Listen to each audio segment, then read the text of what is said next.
wabarakatuh. Selamat pagi anak-anak. Saya Sheila Losaferian ingin membagikan salah satu aplikasi instrumentasi yaitu angket kepada siswa-siswi kelas R5G. Sebelumnya Ibu jelaskan dulu ya angket itu apa.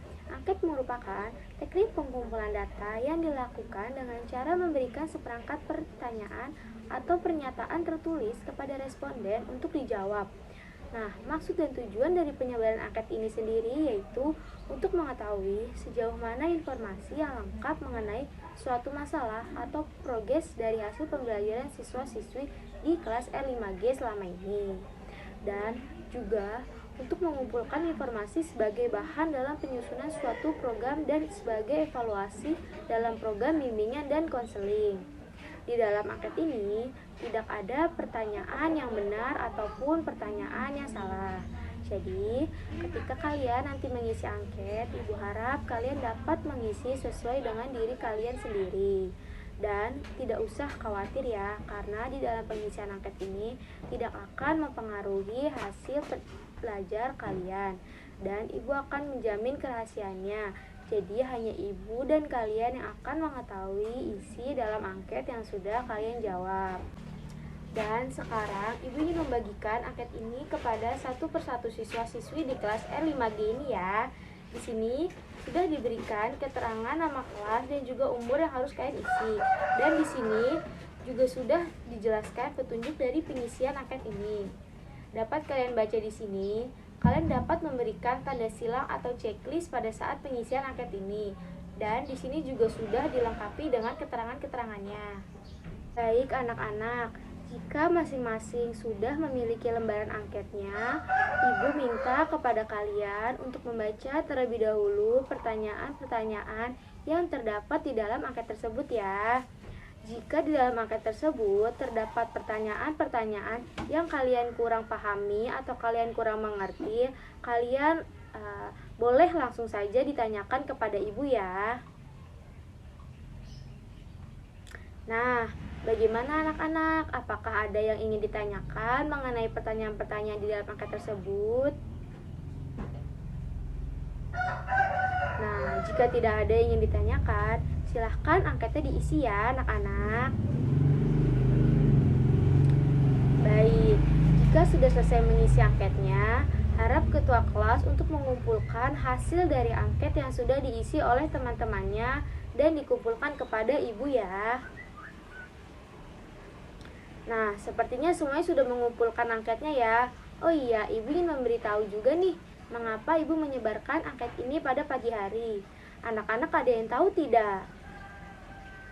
Baik, jadi Ibu memberikan angket ini di pagi hari supaya pada saat kalian mengisi angket ini, kalian masih dalam keadaan kondisi yang semangat. Maka dari itu, Ibu meminta izin kepada guru mata pelajaran pertama untuk Ibu bisa masuk ke dalam kelas R5G ini dan Ibu dapat melakukan penyebaran angket ini. Baik, kalau begitu terima kasih ya anak-anak atas partisipasinya dari kelas R5G ini dalam pengisian angket. Semoga hasil angket yang sudah kalian isi dapat Ibu evaluasi lebih lanjut. Ibu pamit dulu ya anak-anak. Assalamualaikum warahmatullahi wabarakatuh. Assalamualaikum warahmatullahi wabarakatuh. Di sini Ibu akan menganalisis instrumen DCM yang pernah kalian isi serta pernah kalian pelajari dan nantinya akan dimasukkan ke dalam tabel instrumen. Anak-anak, dilihat dari data instrumen DCM ini, predikat paling rendah berada pada topik masalah F, masalah hubungan sosial dan berorganisasi.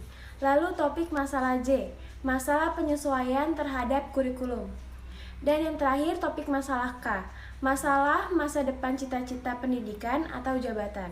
Pada topik masalah F, hubungan sosial dan berorganisasi, butir soal yang paling banyak dipilih oleh siswa adalah pada nomor 104, merasa tidak disenangi kawan-kawan di luar sekolah.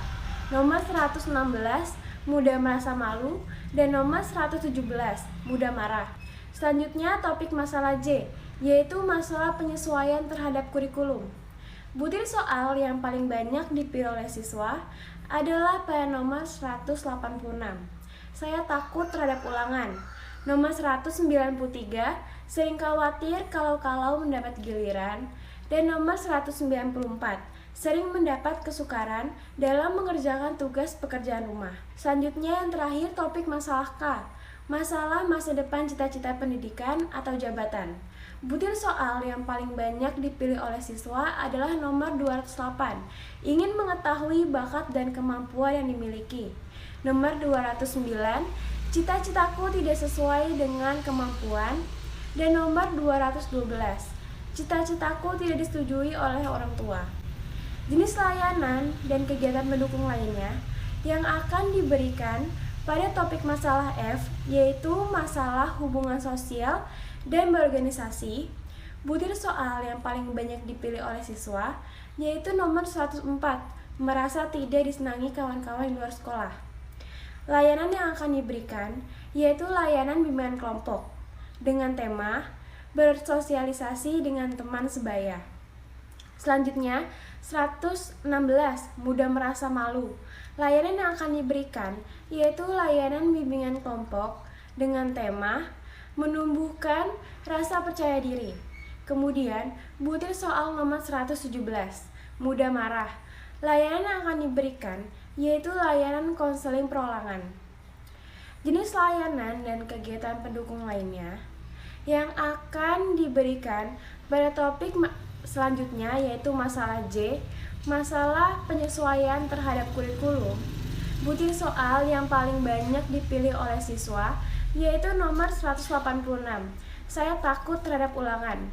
Layanan yang akan diberikan yaitu layanan informasi dengan tema materi, tips and trik menghadapi ulangan. Selanjutnya, butir soal nomor 193, sering khawatir kalau mendapat giliran. Layanan yang akan diberikan yaitu layanan informasi dengan tema cara menumbuhkan rasa percaya diri ketika berbicara di depan kelas. Dan butir soal nomor 194, sering mendapat kesukaran dalam mengerjakan tugas pekerjaan rumah.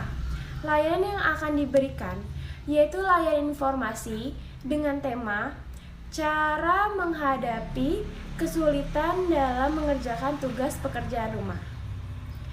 Jenis layanan dan kegiatan pendukung lainnya yang akan diberikan pada topik masalah terakhir yaitu masalah K, masalah masa depan dan cita-cita pendidikan atau jabatan.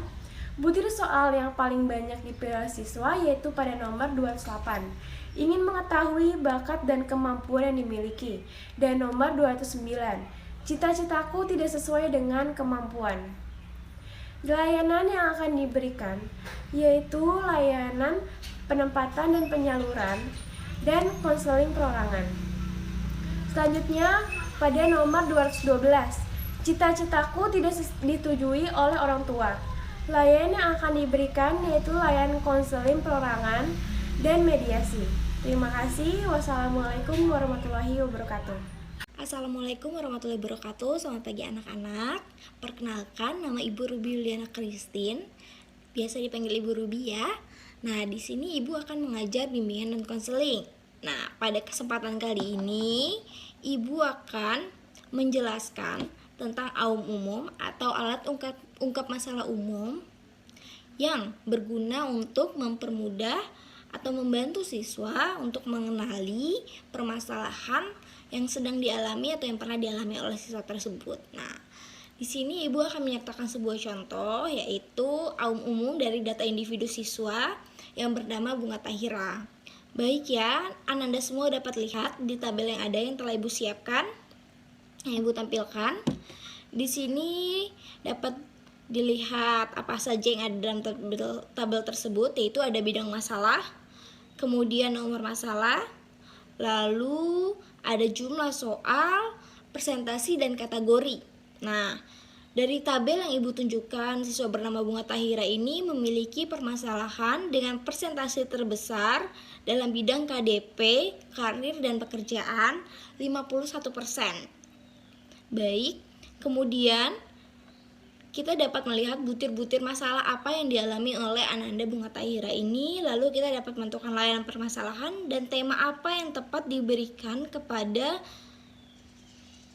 Ananda Bunga Tahira untuk mengatasi permasalahan yang dialaminya. Baik, kita lihat butir-butir masalahnya ya. Butir masalah yang dipilih adalah yang keenam, belum mampu memikirkan dan memilih pekerjaan yang akan dijabatnya nanti. Lalu butir ke-8, kurang memiliki pengetahuan yang luas tentang lapangan pekerjaan dan seluk-beluk jenis-jenis pekerjaan. Lalu yang 10, khawatir akan pekerjaan yang dijabatnya nanti jangan-jangan memberikan penghasilan yang tidak mencukupi. Lalu butir ke-21, ragu akan kemampuan saya untuk sukses dalam bekerja. Lalu butir ke-23, takut akan bayangan masa depan.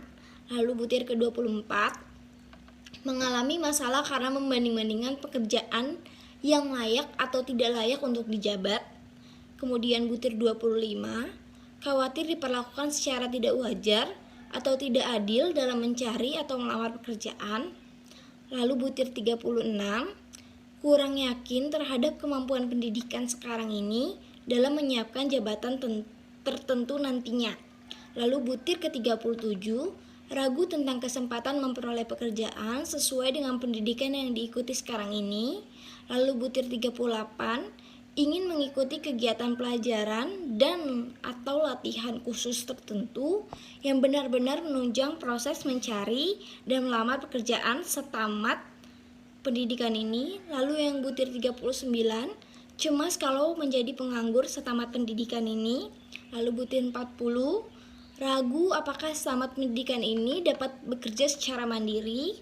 Kemudian butir 51, hasil belajar atau nilai-nilai kurang memuaskan. Butir 53, kurang berminat dan atau kurang mampu mempelajari buku pelajaran. Kemudian butir 66, mengalami kesulitan dalam pemahaman dan penggunaan istilah atau bahasa Inggris atau bahasa asing lainnya. Kemudian butir 68, takut menghadapi ulangan atau ujian. Lalu butir 69, khawatir memperoleh nilai rendah dalam ulangan atau ujian ataupun tugas-tugas. Lalu yang terakhir ada butir 81, yaitu cara guru menyajikan pelajaran terlalu kaku dan membosankan. Baik, berdasarkan butir permasalahan yang kita lihat tadi di tabel yang dialami oleh Ananda Bunga Tahira, dapat diputuskan bahwa layanan yang tepat diberikan kepada siswa adalah layanan konseling perorangan, kemudian layanan penguasaan konten, lalu ada layanan penempatan dan penyaluran, kemudian ada layanan informasi. Nah, layanan ini diberikan dengan tema pemantapan karir dan dunia kerja. Terima kasih. Assalamualaikum warahmatullahi wabarakatuh. Selamat pagi anak-anak. Bagaimana kabar kalian hari ini? Alhamdulillah baik. Perkenalkan, nama Ibu Naili Balkisa. Ibu mengajar bimbingan dan konseling. Seperti yang sudah kita lakukan pada minggu lalu, bahwa kita sudah mengisi AUM PTSDL. Nah, pada kesempatan kali ini, Ibu akan menginformasikan hasil analisis AUM PTSDL yang telah kalian isi pada minggu lalu. Tapi sebelum itu, Ibu akan mereview kembali apa sih AUM PTSDL itu. Ya, jadi AUM PTSDL itu merupakan salah satu alat instrumentasi BK yang digunakan untuk mengungkap permasalahan siswa pada belajar. Lalu apa Bu bedanya dengan AUM umum? Nah, kalau misalnya AUM umum itu salah satu alat instrumentasi BK yang digunakan untuk mengungkap permasalahan umum. Sedangkan pada AUM PTSDL itu mengungkap permasalahan siswa pada belajar. Jadi kalian tahu ya perbedaannya, kalau misalnya AUM umum untuk mengungkap permasalahan umum, sedangkan AUM PTSDL untuk mengungkap permasalahan belajar pada siswa. Oke, langsung saja Ibu akan memberikan hasil jawaban atau hasil analisis yang telah Ibu lakukan sebelumnya. Nah, pada kali ini hasil jawaban kalian Ibu masukkan ke dalam aplikasi AUM PTSDL agar dapat memudahkan Ibu dalam membaca permasalahan yang terjadi kepada kalian, sehingga dapat diberikan pelayanan BK yang tepat. Dan di sini ibu akan mengambil secara acak untuk menganalisis permasalahan. Dan ibu akan mengambil siswa yang bernama Anissa. Nah, seperti yang sudah kalian lihat pada Excel tersebut, di sebelah kanan ini terdapat prioritas masalah yang perlu mendapatkan layanan.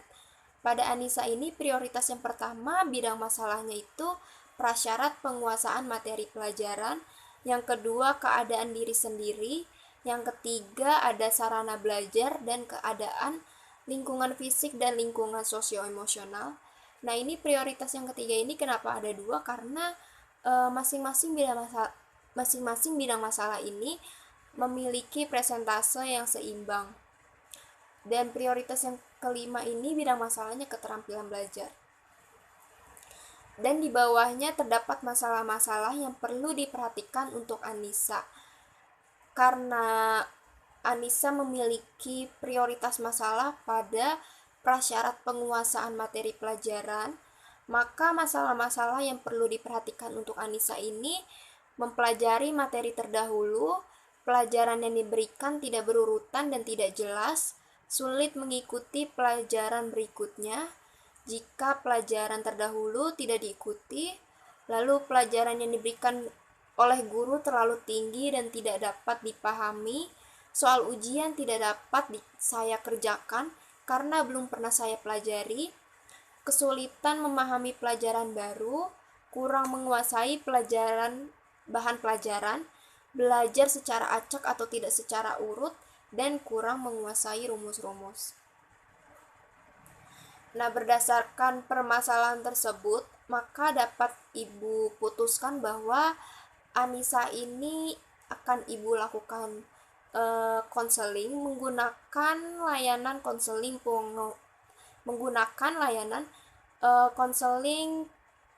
penguasaan konten dengan dengan tema penguasaan materi belajar.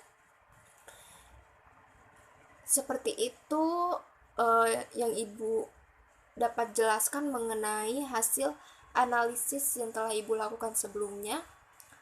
Assalamualaikum warahmatullahi wabarakatuh. Selamat siang semuanya. Pada hari ini ibu akan menjelaskan hasil dari analisis instrumentasi non-tes yang telah kita lakukan pemungutan suaranya, yaitu sosiometri. Tapi sebelum melanjutkan penjelasannya, kira-kira anak-anak masih ada yang ingat apa itu sosiometri? Ya, betul sekali. Sosiometri adalah pengumpulan data berupa pola dan struktur hubungan antara individu-individu dalam suatu kelompok. Oke, baik anak-anak, berarti masih mengingat ya. Oke, sekarang kita langsung lanjut aja ke menganalisis hasil dari sosiometri tersebut. Nah, anak-anak bisa melihat ya tabel tabulasi arah pilih ini yang pertama.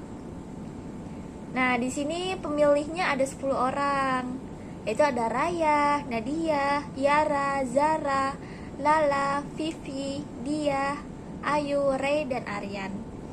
Nah, masing-masing pemilih ini diberikan 3 pilihan untuk memilih 3 orang. Ada pilihan 1, pilihan 2, dan pilihan 3. Dari tabulasi arah pilih ini, kita bisa melihat siswa yang terpopuler dan siswa yang terisolir. Kira-kira mana ya siswa yang terpopuler? Kita bisa melihat dari jumlah skor. Jumlah skor yang paling tinggi itu adalah siswa yang terpopuler, dan jumlah skor yang terendah itu siswa yang terisolir. Oke, kita lihat dari jumlah skor. Yang tertinggi adalah 17 di nomor urut 9, yaitu Ray. Berarti siswa yang terpopuler adalah siswa di nomor urut 9 atau yang bernama Ray. Sedangkan siswa yang terisolir, kita bisa lihat jumlah skornya, yaitu 1 paling rendah di nomor urut 7 yang bernama Dia. Berarti Siswa yang terisolir itu berada di nomor urut 7 atau bernama dia. Oke, selanjutnya kita bisa melihat tabel skor. Tabel skor ini yang lebih memudahkan kita untuk melihat kira-kira individu-individu tersebut memilih siapa saja. Contohnya, pemilih Raya di nomor urut 1, dia memilih 3 orang dengan pilihan urutan yang pertama di nomor urut 9, pilihan yang kedua di nomor urut 2, dan pilihan yang ketiga di nomor 4, di nomor urut 4. Dan seterusnya ya. Kita bisa melihatnya seperti itu. Misalnya Nadia di pilihan pertama ternyata dia memilih nomor urut 1, siswa nomor urut 1. Terus Nadia memilih pilihan nomor 2 di nomor urut 9. Lalu Nadia memberikan pilihan yang ketiga di nomor urut 4. Dan seterusnya. Dari tabel skor tersebut, kita bisa membentuk sosiogram. Anak-anak bisa melihat bentuk sosiogramnya ya. Nah, di sini ada keterangan, jika simbolnya segitiga, itu tandanya dia adalah laki-laki, siswa laki-laki. Jika dia simbolnya love atau hati, berarti dia adalah siswa perempuan. Nah, di sini keterangan juga warna-warna panah. Panah hijau pilihan 1, warna kuning pilihan 2, dan warna merah pilihan 3. Oke, gimana Bu cara bacanya? Nah, Ibu beri contoh satu ya. Misalnya di love nomor 1. Love ini tadi lambangnya berarti dia ada siswa perempuan. Ya, dia siswa perempuan. Dia memberikan pilihan nomor 1. Kita lihat, panah hijau. Dia menuju ke nomor siswa dengan nomor urut 9. Lalu pilihan kedua, kita lihat arah panah warna kuningnya kemana. Nah, dia milih nomor urut 2. Lalu yang ketiga, pilihan ketiganya nomor urut 1, warna panah merahnya ke arah 4. Jadi seperti itu ya anak-anak ya membacanya. Nah, dalam sosiogram ini terdapat 3 bentuk hubungan sosial, yaitu ada segitiga, terpusat, dan timbal balik. Nah, kesimpulannya kita bisa melihat ya, mana siswa yang terpopuler dan siswa terisolir. Nah, siswa yang terisolir ini kita harus tangani agar dia dapat menjalin hubungan sosialnya dengan baik. Layanan apa sih yang cocok? Nah, layanan yang dapat kita ambil yaitu yang pertama adalah layanan konseling kelompok. Kenapa layanan konseling kelompok? Karena dianggap tepat dalam membantu siswa yang terisolir di kelas untuk dapat mengubah perilakunya sehingga dapat memperbaiki hubungan sosial dengan teman sekelasnya. Lalu layanan yang kedua adalah layanan penguasaan konten. Kenapa penguasaan konten? Karena dapat memberikan bantuan kepada individu, kepada siswa tersebut untuk menguasai kemampuan atau kompetensi tertentu melalui kegiatan belajar. Dengan layanan penguasaan konten, individu diharapkan mampu memiliki sesuatu yang berguna untuk memenuhi kebutuhannya serta mengatasi masalah-masalah yang dialaminya. Di mana dalam penguasaan konten ini kita akan mengambil tema berteman baik tanpa melihat latar belakang seseorang. Agar apa kita ngambil tema ini? Agar peserta didiknya dapat memberikan pengakuan dan penerimaan terhadap sesama teman sebayanya, teman di lingkungannya, serta masyarakat sekitar. Lalu ada layanan konseling individu. Untuk apa kita memberikan layanan konseling individu? Agar dapat mengetahui masalah apa yang menyebabkan anak tersebut terisolir. Faktor-faktornya apa? Lalu ada layanan mediasi. Itu tentunya untuk menjembatani jika ia ternyata memiliki konflik, entah dengan temannya atau keluarganya atau pihak-pihak yang terkait. Kita bisa membantu lewat layanan mediasi. Lalu ada layanan advokasi, di mana kita membantu siswa tersebut jika memang ternyata ada haknya yang dijegal, ada haknya yang dibatasi. Kita bisa membantu dengan melakukan layanan advokasi. Nah, tentunya untuk melakukan layanan-layanan tersebut, kita harus mendapatkan informasi, data yang lengkap dan akurat.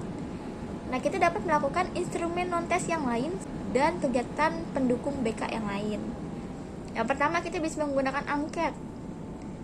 Angket ini dapat dijadikan pedoman bagi guru BK atau konselor untuk menghimpun informasi yang relevan untuk keperluan layanan konseling yang dibutuhkan oleh klien atau peserta didik tersebut. Lalu kita juga bisa menggunakan DCM atau daftar cek masalah. Ini digunakan untuk merangsang atau memancing pengutaraan masalah yang sedang dialami oleh klien atau peserta didik tersebut. Lalu ada AUM umum atau alat ungkap masalah umum. Ini berisikan sih untuk mendukung efektivitas layanan bimbingan dan konseling yang akan diberikan. Karena ini akan memberikan isinya mengenai pernyataan, pertanyaan mengenai dirinya sendiri ya, tentang lingkungan, tentang belajarnya, tentang dirinya dan segala macamnya. Lalu ada observasi. Observasi ini digunakan untuk mengumpulkan data atau informasi yang tidak dapat melalui teknik lain. Teknik yang telah kita lakukan jika kita tidak dapat menggali informasi melalui dari angket, DCM, AUM, kita dapat melakukan observasi. Karena observasi ini kita bisa lebih mengidentifikasinya itu lebih luas, lebih banyak mengenai klien atau peserta didik tersebut. Lalu kegiatan mendukung apa sih yang kita bisa lakukan? Yaitu kunjungan rumah atau home visit. Tujuannya untuk apa? Tentu untuk memperoleh data yang lebih lengkap dan akurat, serta bertujuan untuk menjembatani jika orang tuanya itu kurang peduli dengan anak tersebut atau ada masalah dengan orang tua tersebut dengan anggota keluarga lainnya dan pihak sekolah, untuk kita membicarakan pemecahan masalah siswa tersebut yang terisolir. Nah, sekian yang dapat Ibu sampaikan. Terima kasih. Wassalamualaikum warahmatullahi wabarakatuh. Jadi, aplikasi instrumen bimbingan dan konseling yaitu kegiatan pendukung BK untuk memperoleh data dan keterangan tentang klien maupun tentang lingkungan klien yang lebih luas. Aplikasi instrumentasi ini bertujuan untuk memperoleh data hasil pengukuran terhadap kondisi tertentu klien. Kemudian data yang diperoleh digunakan sebagai bahan pertimbangan untuk melakukan layanan konseling yang sesuai dengan kebutuhan klien.